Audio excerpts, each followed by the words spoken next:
When you think of the submarine, images of massive nuclear subs like the ones seen in The Hunt for Red October likely come to mind. If not those, then perhaps the famous classes of diesel-electric subs of the Second World War are your first thought. However, there is another type of submarine, smaller in both size and influence, that has seen significant use throughout the history of this type of craft. Join us today as we begin part 1 of this mini-series discussing the origins and designs of the midget submarines, starting with those built by the Germans during World War II.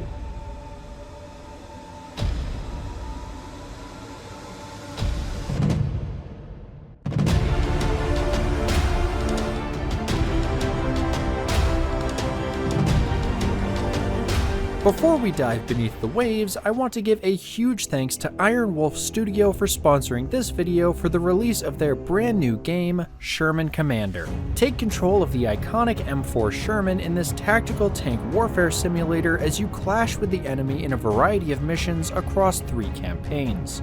Whether you prefer the more fast-paced combat of action mode or the realism of simulation mode, this game will put your skills of commanding a tank to the test. Not only are threats potentially around every corner, but by limiting you to the real-world commander's position, you are forced to balance your safety and vision, choosing to stay protected inside the tank or risk your head outside the hatch, allowing you to see more of the battlefield. As I mentioned earlier, Sherman Commander is now available on Steam, so check it out using our link below and grab a copy or try out the demo before you buy. Huge thanks to them for sponsoring, and let me know what you think of the game in the comments. Now let's get back to our main topic. Despite the majority of submarine development and usage being within the last 100 years, one can argue that they have been in existence for much longer than that. If we want to be technical about it, nearly every submarine prior to the advent of the ocean-going boats in the late 19th and early 20th century could be considered midget submarines due to their limited range and size. However, notable examples did exist that could be applied to modern definitions, one being the American Turtle, which saw action during the Revolutionary War. This small submersible was crewed by one man who guided the craft to a target ship in order to drill into that target's hull and leave an explosive charge. Despite being unsuccessful, the Turtle certainly laid the first brick in the path towards covert operations utilizing small underwater crafts. Just under 140 years later, they would find themselves once again in the minds of naval designers during the First World War. Italians patrol the shores of Austria, holding the Mediterranean sea lanes open for troop ships and food to pass. Just after their entrance into the war, the Italians were in the position of being larger than their Austrian rivals, but still vulnerable to enemy operations. This left the two navies in a stalemate, neither willing to send out their capital ships in order to preserve them as long as possible. Italy's answer was to turn to small watercraft, with the most well-known being the MAS torpedo boats and their Frogmen's human torpedoes that were a bane to Austria's dreadnoughts.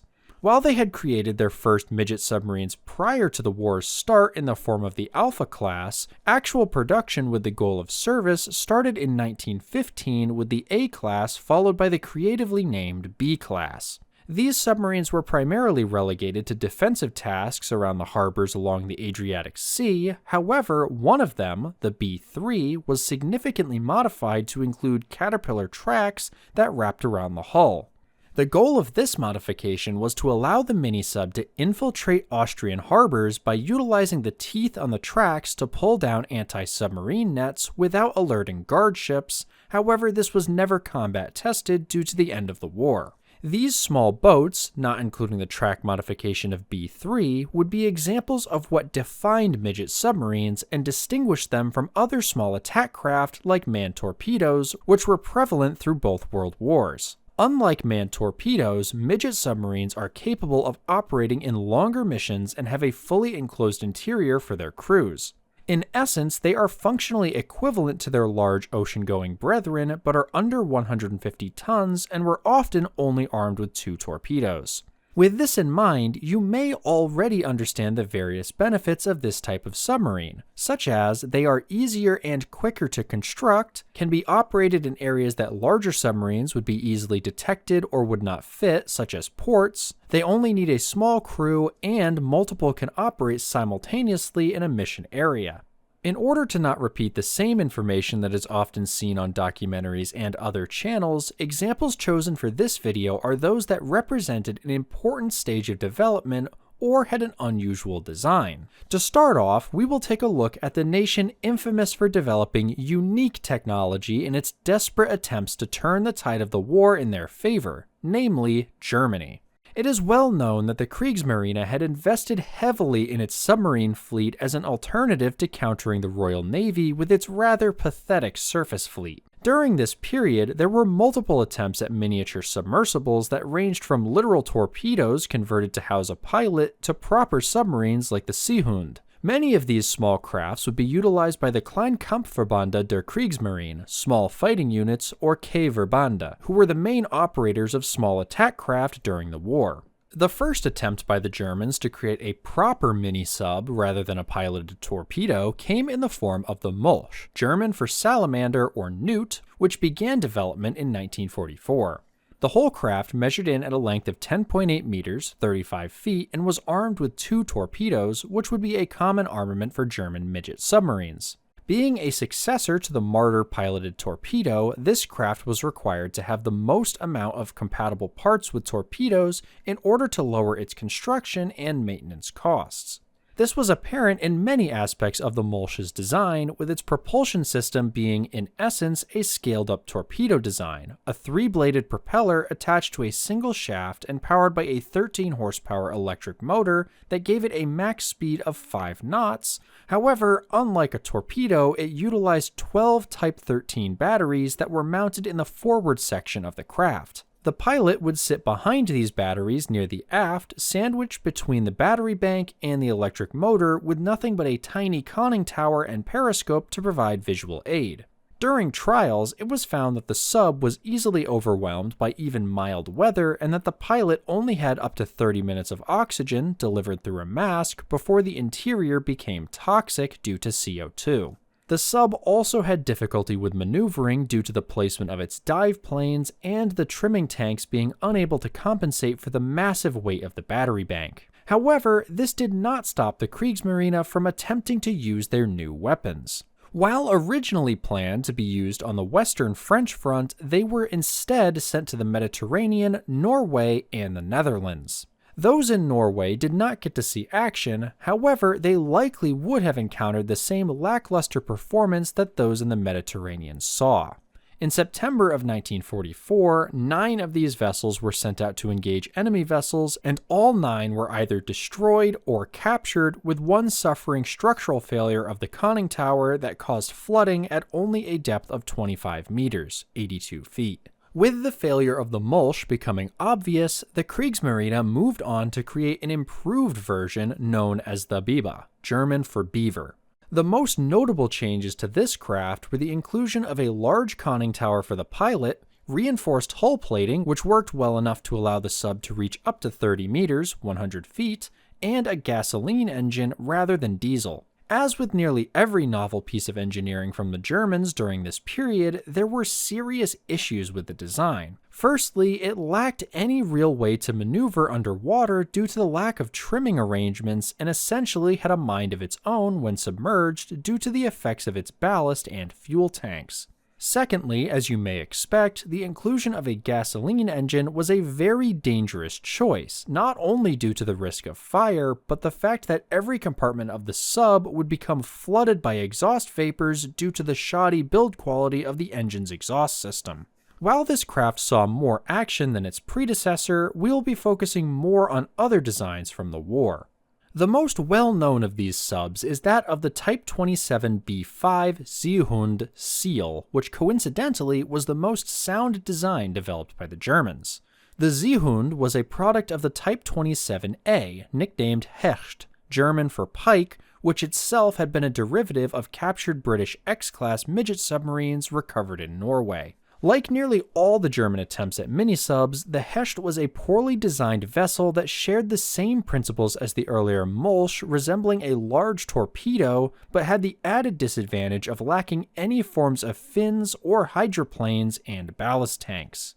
In addition, the sub relied on an electric torpedo motor generating 12 horsepower for propulsion, and as such had a very short range of only 79 miles, 127 kilometers at 4 knots, 7.5 kilometers per hour or 4.6 miles per hour. Unlike previous designs, the Hecht was the first to incorporate a crew of 2 men, which had been an improvement to operation due to the addition of an engineer that would be able to assist with maintenance when underway. Despite its unsatisfactory nature, further development on the design would be ordered and would result in the Type 27B in June 1944.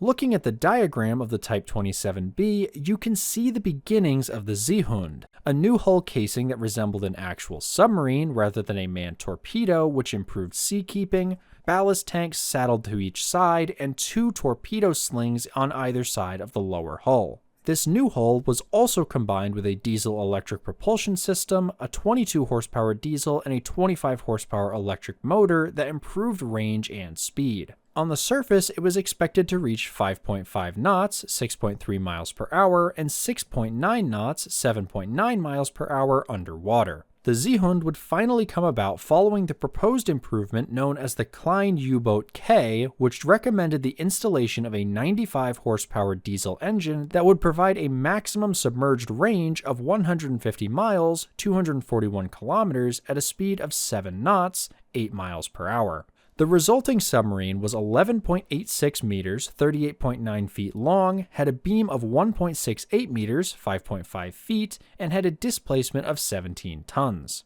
The external design was a stark difference to the Hecht, now sporting a superstructure that housed its periscope, air snorkel, compass, and an observation dome that was rated to 45 meters, 147 feet. An interesting addition to the design were actual attempts at amenities for the crew, a course-correcting system adopted from the Luftwaffe, a hydrophone, an electric stove, and room for provisions, and even a heater that used exhaust from the diesel engine, later replaced by an electric heater. While the diesel-electric setup was retained, the diesel engine was reduced to 60 horsepower, giving a maximum surface speed of 7.7 knots, but retained the 25 horsepower electric motor that provided a maximum 6 knots, 6.9 miles per hour underwater, and in total had an impressive range of 310 miles, 498 kilometers at 7 knots, 8 miles per hour on the surface, but only 72 miles, 115 kilometers at 3 knots, 3.4 miles per hour when submerged. These statistics were only for when the sub was unarmed, as when equipped with 2 21-inch G7E torpedoes, it would have worse performance due to their weight and drag produced. Seemingly to remedy this, it was proposed for a 100 horsepower Daimler-Benz engine with significant dampening materials to be installed to allow for more stealthy running and give significantly longer range while submerged at greater speeds. 79 miles, 127 kilometers at 11.5 knots, 13 miles per hour, and 172 miles, 276 kilometers at 7.25 knots, 8.3 miles per hour. However, the war would end before this was able to be produced. An order was officially placed by the Kriegsmarine on July 30th, 1944, which requested the production of 25 at Germania Werft and 45 at Scheichau every month.